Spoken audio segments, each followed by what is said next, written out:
Welcome to The Late Show. I'm your host, Stephen Colbert, and I would like to... You know what? You people are amazing, because I was about to thank everybody joining us tonight out there, but especially in here. Because what they don't know out there is that there's a snowstorm in New York today, and these people in here waited for over an hour in the land of the ice and snow. But...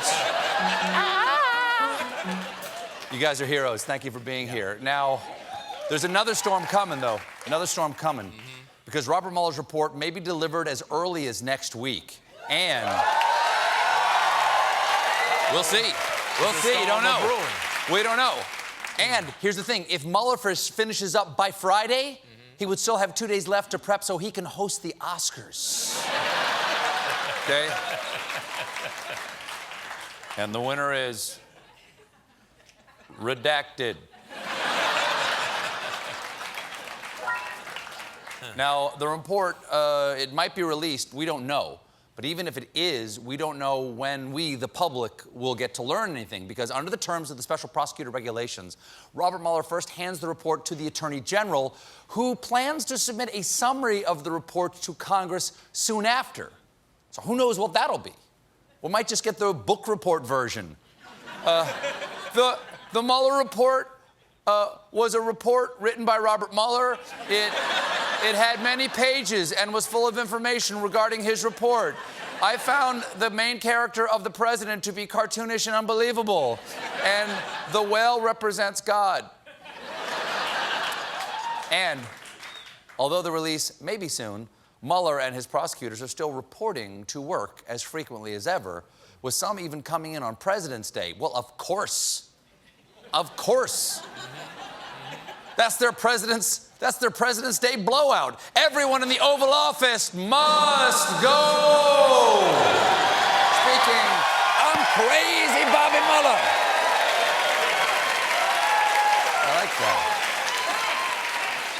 I like it. I really like that feeling. Speaking of the Russia investigation, Donald Trump would prefer that we not speak of it. In fact, he has tried very hard to make all the investigations of him vanish faster than a cheeseburger at bedtime. Yesterday, the New York Times published a huge article describing everything Trump has tried in the last 2 years to obstruct the investigations against him. It is a shocking list. Firing his FBI director, pressuring his attorney general. That time he painted a fake tunnel on a wall with the sign, Mueller seed this way. Okay? Here's the thing. Most of the stuff in the article wasn't even secret. We knew about his flagrant attempts to stop investigations into what Russia did to our election. But as the Times put it, Americans have lost track of how unusual his behavior is. Please don't do that. Please don't lose track. I just want to remind you that that mildly nauseous feeling you have is because for the last 2 years, Donald Trump has been spinning you in a tumble dryer full of turd. It's all lies. All of it. All of it. I mean, just think of what he said. The president attacking his Justice Department, trusting Putin over his own intelligence community, calling the FBI a bunch of corrupt deep state coup plotters is not normal. It is strange. It's like how Jack in the Box sells tacos for some reason. It may not be illegal, but it certainly violates something sacred. Now, one new detail from this article that we learned is about former acting attorney general and man emerging from blackout in basement full of blood, Matt Whitaker. Last year, the president asked Matt Whitaker to put one of Trump's allies in charge of the investigation of Michael Cohen. When asked if that would amount to obstruction of justice, a former federal prosecutor replied, "What else could it be?"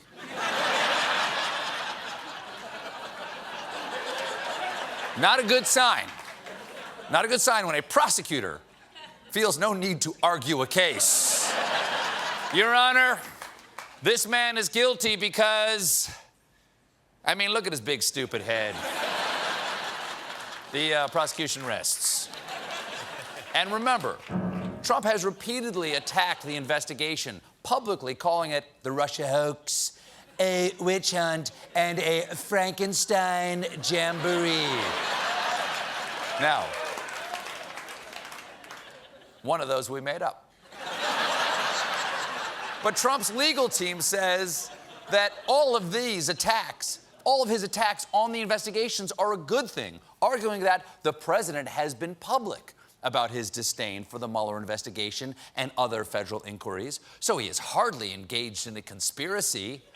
That's your legal defense? He's innocent because he's not hiding it? Because I've definitely seen some dogs sitting proudly next to a pile of poop on the floor, but I'm pretty sure I know who's guilty. Doing something bad. I'm saying bad president. Doing something publicly does not make it innocent. Honey, don't be mad. I didn't cheat on you behind your back. I tagged your sister on the front lawn. Up top, baby, up top. His lawyers also say that firing investigators is not obstruction. It's just Donald Trump being Donald Trump. Oh, I get it. Donald Trump isn't committing a crime. Donald Trump is a crime. Of course. Thank you. Thank you. The people agree. Thank you. Carve that in stone. Of course, now all of Trump's obstruction efforts are going to be directed at new Attorney General and Grandpa crying at the dog track, William Barr. And if Barr is at all good at his job, his life is going to suck. As Connecticut Senator Richard Blumenthal advised, buckle in, because it's going to be a wild ride, Mr. Barr. You ain't seen nothing yet. Nicely done, sir. Not every statement from a senator sounds like a mashup of one-liners from 80s action movies. Buckle in, Mr. Barr. It's going to be a wild ride, so you better lock and load, because you're a hard man to find and we got company. I'm getting too old for this. It just got real, and here comes trouble, because this time it's personal. It's game on and game over, man. Game over. They're in the ceiling. Blumenthal then said of Barr's new job, the bed was on fire when we got into it, so to speak. That does not sound good. That does not sound good at all, because we all know how Trump would put out a fire on a bed.